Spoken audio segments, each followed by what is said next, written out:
Yo, what's up guys? Gusto ko nga lang pala kayo batiin ng maligayang Pasko sa inyong lahat. Bale, namamasyal nga pala kami dyan ng mga kamag-anak at dalawang Junakis ko. At kasama ko din yung mga kapatid ko. Nandito nga kami kung saan ito yung pinakang major na pasyalan ng aming probinsya. Yan ang mall. Haha. At naisipan nga muna namin maglaro kasama yung mga bata. Makikibata ba? Haha.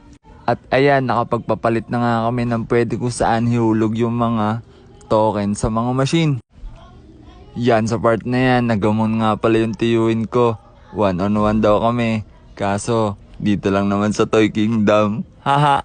Tamang waiting nga pala muna kami kung sino yung unang matatapos. At sasangatan talaga namin kasi napakaraming tao. At maya-maya lang, pumwesto na tong tiyuin ko. At ayan na nga, nakapagsimula na kami. Haha. Sa part nga pala na yan, yung unang laban namin, talagang nalamangan niya ako.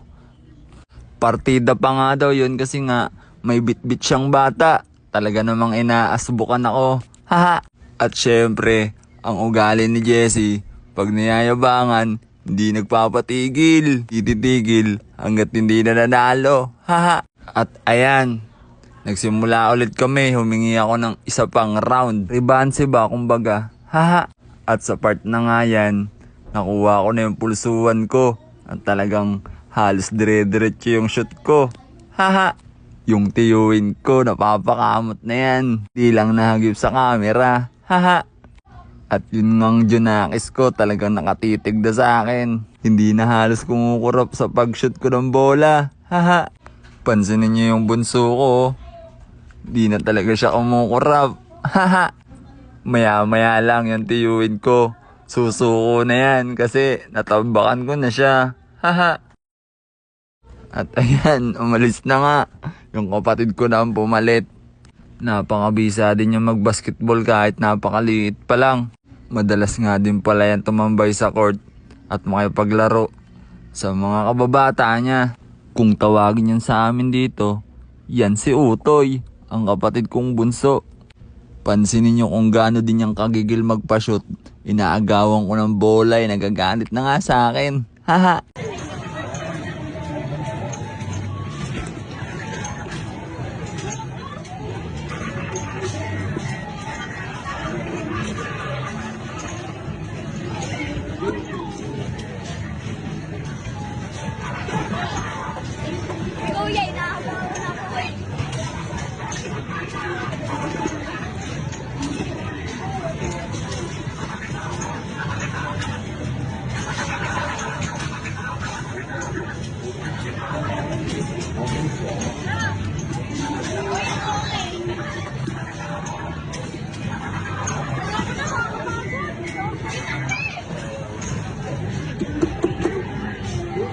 At yan, nanggigil na nga si Utoy kasi nga walang lumalabas na ticket.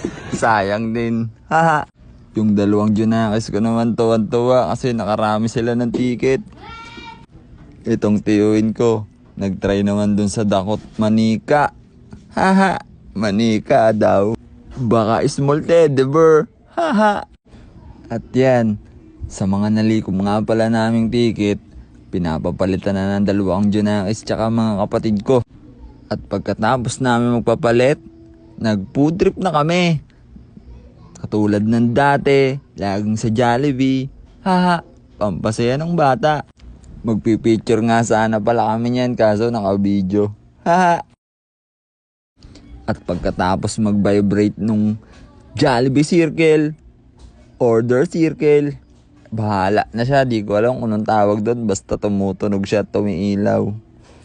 Kinuha ko na yung foods. After nga nyan, napa-A na nga aking mga Junakis at ang aking mga kapatid. A ka muna. Haha. At pagkatapos nga pala namin mag-food trip, natanggal yung aking durag kaya inayos ko muna. Pinagmamasdan nga pala ako dyan ng aking bunsong anak. Nagtataka siya kung ano yung kinakabit ko. Ang una tawag niya, wig. Haha. Napatawa na lang talaga ako. Pansinin niyo siya sa likod nakasimangot na. Talagang takang-taka siya. Habang ginagawa ko nga yan gusto kong tumawa. Napakaseryoso talaga ng bata ko.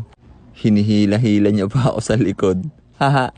At maya-maya lang dumating na nga pala yung kapatid ko at nagakit ng umuwi. Kaya ayan, palabas na kami ng mall. Nauutal-utal pa, buyoy, haha. At syempre, bago tuluyang umuwi ang aking mga Junakis, pinabuksan ko muna yung mga regalo ko sa kanila. At talagang tuwang-tuwa at nagpapaunahan pa sila para mabuksan yung mga regalo nila. Ang sarap maging bata ulit. Konting ano lang ay talagang liligaya na sila. Makakakita ka talaga ng matatamis ng ngiti at talagang hindi mga peke. Haha. At tinatanong ko nga sila kung talagang masaya ba sila sa natanggap nila. At talagang, oo naman talaga papa. Yan ang sabi nila. Haha. Kaya gusto ko rin talagang makaangat-angat sa buhay para maibigay yung mga gusto nila. Gusto ko kasi palagi silang nakangiti at malagyan ng matatamis ng ngiti sa kanilang mga labi. So paano? Hanggang dito na lang.